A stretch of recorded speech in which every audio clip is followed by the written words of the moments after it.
Hello and welcome. I just wanted to talk a little bit about PSR and FFP issues. Not always the most interesting of topics, but one I think there's a lot of uncertainty around and not necessarily a lot of knowledge around. And it's particularly important right now because Arsenal need to go into the transfer market and they need to sign a forward to strengthen their front line given all the injuries that we currently have. And I think that without that strengthening, I think it's very difficult for any manager to win the league title this year from the position we're in with the squad. And I think undoubtedly not supporting the manager and giving them a crack at it would be a real missed opportunity given where City are and the fact that, I've always maintained all season that Liverpool are potentially vulnerable. But the question is, are we in a position to do so? Now, there are lots of reports around at the moment on Arsenal's situation, and the reality is that nobody outside of the club, the league, and the accountants truly know where Arsenal are from a financial situation. But I'm going to try and work it out as best we can. So it's time to explore PSR and FFP. So I think the starting point, obviously, is what are they? So the PSR, or Profit and Sustainability Rules, are the English Premier League's rules. To ensure compliance, the clubs have to submit financial accounts at the end of each year. So, for instance, the 23-24 accounts that have just been looked at by the league had to be handed over by the 31st of December for check-in. And the rules basically say that clubs are allowed to make losses of £15 million a year, but that can be raised to £105 million if the owners are prepared to cover up to £90 million of that loss through the expense of shares. They can no longer do that through a loan, as Arsenal have done in the past to comply. So it's a slight change to the rules. So Manchester United, for instance, have managed to get some extra sort of flexibility within the rules because when Ineos took over, they bought a load of shares, and as a result, that sort of allowed them to cover the additional losses. However, the rules aren't just limited to total income minus total spending, because some costs can be taken out of that. So costs relating to the stadium, the training ground, the women and academy teams are excluded from the calculations. And there's also something with transfers. So if Arsenal sign a transfer for, say, £50 million over 5 years, they can call that £10 million every single year.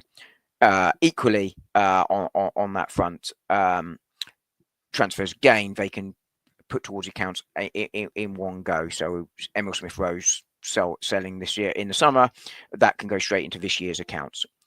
And what that means is that prize money, commercial deals, player sales, TV money are pretty much the main incomes, with the expenditures pretty much limited to transfer fees, agent fees, and player wages and bonuses because of all those other things that were taken out. FFP are the UEFA's version of PSR, and they are fairly similar, but there are a couple of differences. So firstly, clubs are only allowed losses of £52 million as opposed to 15, but that is over a 3-year period. And with around £21.5 million, and it does slightly vary based on exchange rate because it's done in euros, can be covered by the owners. But there are other rules as well.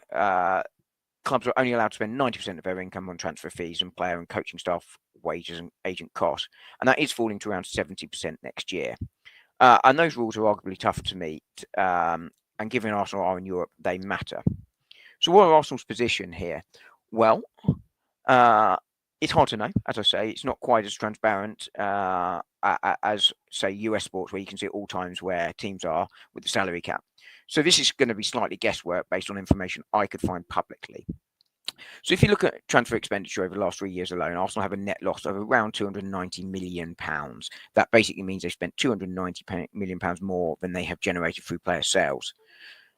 The Arsenal wage bill has also fluctuated a bit. In the early years of Edu, it actually decreased as we released a lot of poor-performing, high-earning players, like Hector Bellerin, for example, and brought through hungry young players on lower wages, such as Bukayo Saka originally. But recently, those wages have risen as contracts have been given to those new players. People like Saka and Saliba, for instance, have got new deals, which have cost significantly more. And obviously, there's the quality of squad rises, the quality of the expenditure on wages is also going to increase. And also, I think, Farad, I can see you expect to spend around £172 million this year on wages alone. That doesn't include wages, and it does bonuses, sorry, and it doesn't include staff costs. Now, some of that can be offset by player sales, something Arsenal generated very little of in the early days of Edu and Arteta, thanks to the poor quality of the squad. But obviously, that has changed recently as the squad has got better. It means there's more market for the backup players. And we saw that with players like Ramsdale and ESR going in the summer. And obviously, income has increased as well because of the Champions League this season and last season, and that helps with our revenue. And as far as I can tell, Arsenal expect to generate around £500 million in revenue this year. But 3 years ago, which is the FFP period, revenue was near £400 million. So you can see how that's risen. That helps. But given it's a 3-year period, you can't just bank this year's revenue. You have to take the whole. So if I take an average over the 3 years, and bear with me here, spending on basic wages and transfers is around 300 million, but that excludes agent fees, bonuses, which is, I anticipate, around another £100 million a year, which takes very close to that £400 million revenue a few years ago, and therefore very close to the FFP PSR rules. Though, of course, some of those transfer fees, as I explained earlier, can be what's called amortized, which is the spread over length of contract.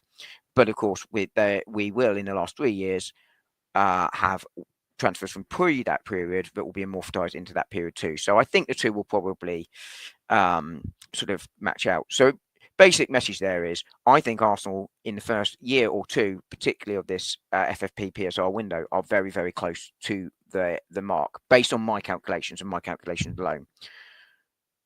So drawing that, I think that my conclusion, which could be very, very wrong, as I say, we don't know exactly where, what the situation is because it's not made public.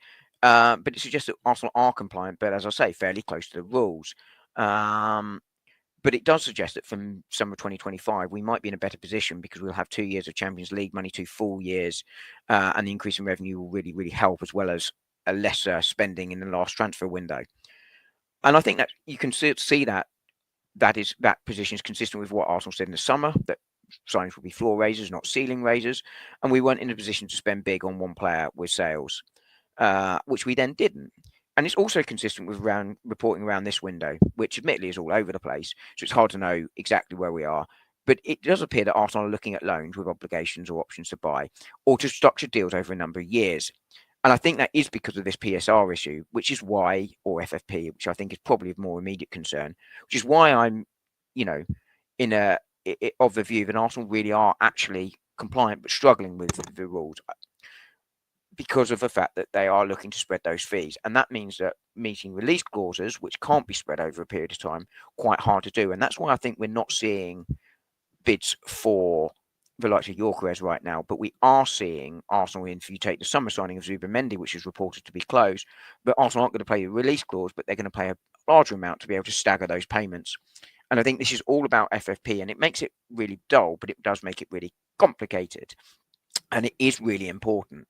So as I say, that's why, to my disappointment, I don't expect to see Isaac or Gyökeres in this window. I think that will be more for the summer. But I truly hope, as I said at the top, that Arsenal can find some money for some decent signings, like Jonathan David or Mbeumo in January. Because without it, I really think our title challenge could be very much back.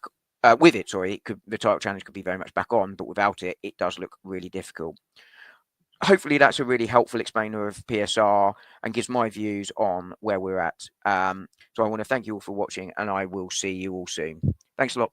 Bye.